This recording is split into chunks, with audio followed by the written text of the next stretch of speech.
Hi everybody, and welcome to my tour on the architecture of Greenwich. I'm Chris, and I'm an architect, and I'm going to show you around the area.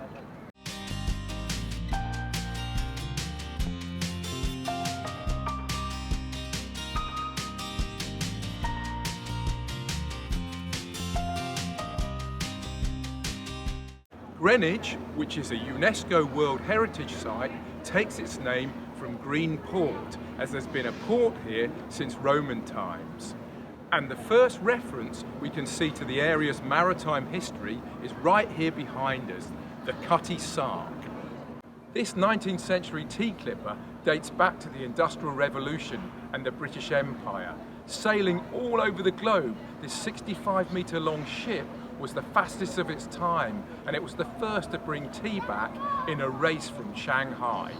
And it's linked to a poem by the 18th century Scottish romantic poet Robert Burns called Tam O'Shanter, where Tam, a farmer boy, spies on a good-looking witch named Nannie, who is clad in a cutty sark and ends up pulling the tail off Tam's horse. In fact, you can see Nannie and the horse's tail on the end of the boat. Opposite the Cutty Sark, this glazed dome structure forms the entrance to Greenwich Foot Tunnel, by which you can cross onto the river to the north side of the Thames and Island Gardens, where the painter Canaletto famously painted his views of Greenwich.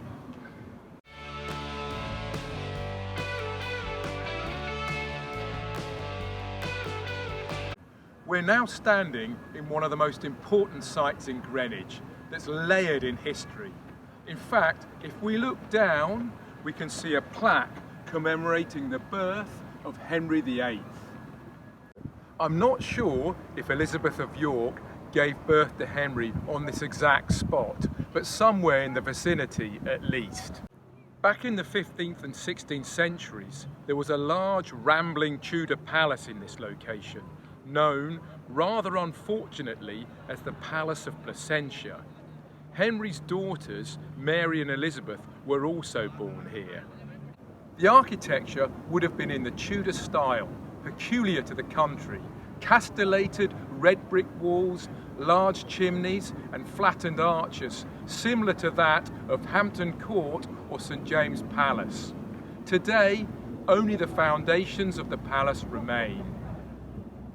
Eventually, the palace fell into disrepair, and following a series of casualties in naval battles in the 17th century, William and Mary commissioned our architectural heroes Christopher Wren and Nicholas Hawksmoor to redevelop the site into a naval hospital. And the Baroque form of neoclassical architecture, with its three-dimensional forms and all-over rustication and mix of Corinthian and Tuscan columns, is all thanks to Wren and Hawksmoor, who were influenced by the Italian Baroque architecture of Borromini and Bernini. We can see how the Baroque version of the neoclassical architecture contrasts with the flat-fronted, two-dimensional Renaissance architecture of the Queen's House in the distance. Actually, the layout of the hospital is divided into two wings, as Wren and Hawksmoor were instructed to preserve the view from the Queen's House down to the River Thames. The wing to my left contains the magnificent painted hall, which, believe it or not, is connected to the wing to my right, which comprises the chapel of St Peter and St Paul by an underground tunnel.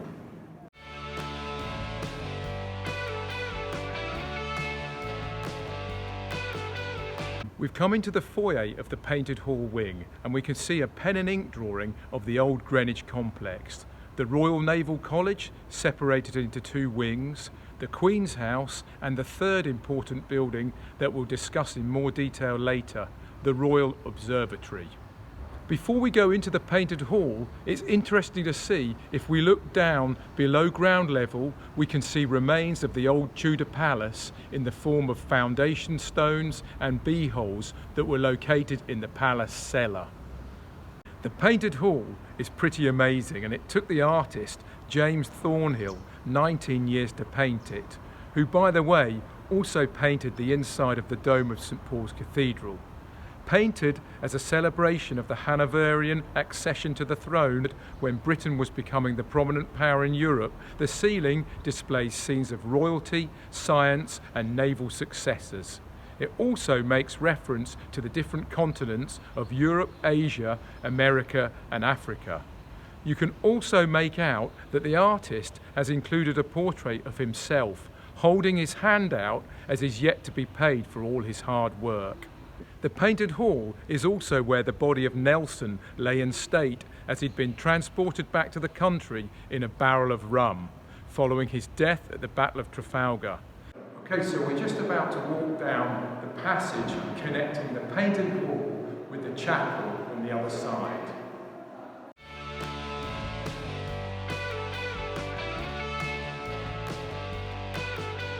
Before we enter into the chapel room, we come across a shrine commemorating John Franklin's 1845 expedition to find the Northwest Passage, a route at the top of Canada linking the Atlantic and Pacific Oceans, when 120 men on the boats HMS Erebus and HMS Terror got stuck in the ice and died either of hypothermia or from lead poisoning from the tins of food that they ate from. In fact, so the story goes, when they were found, their bodies included cut marks on the bones, pointing to evidence of cannibalism. The chapel is another incredibly impressive space. Although the original structure of the building was down to Wren and Hawksmoor, the interior, which pushes the Baroque style into the even more lavish realms of Rococo, is thanks to the 18th century architect James Athenian Stewart.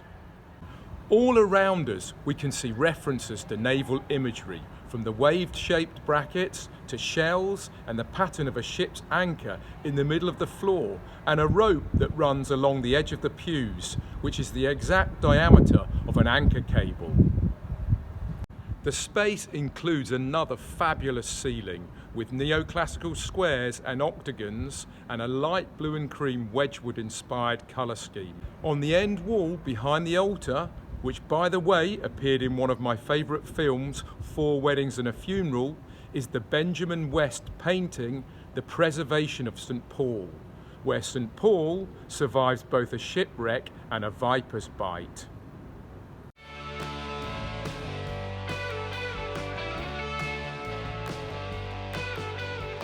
From an architectural point of view, probably the most important building here in Greenwich is this one, the Queen's House. Gifted as a present from James I to his wife Anne of Denmark because he felt bad for swearing so much, it was designed by the architect Inigo Jones. Along with the banqueting house in Westminster, the Queen's House is considered to be the first consciously constructed classical building in the country after the Romans. Inigo Jones had completed the Grand Tour, where he studied in vogue Renaissance architecture, in particular the work of Andrea Palladio.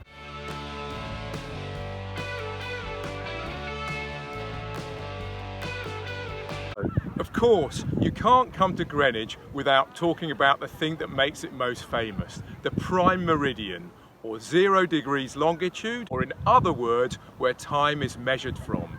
So if I step over here, I'm now in the Western Hemisphere, and if I step over here, I'm now in the Eastern Hemisphere.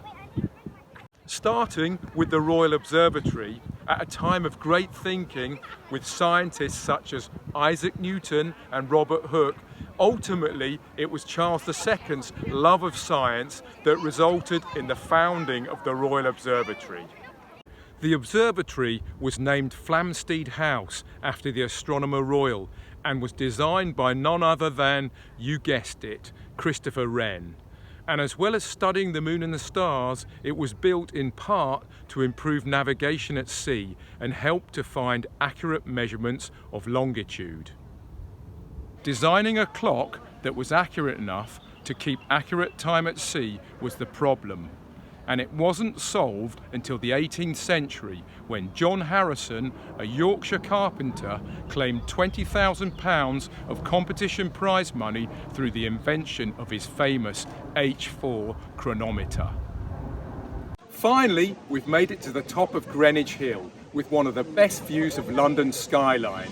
On the one hand, we have the City of London and a protected view of St Paul's Cathedral, and on the other hand, we have Canary Wharf and the Docklands.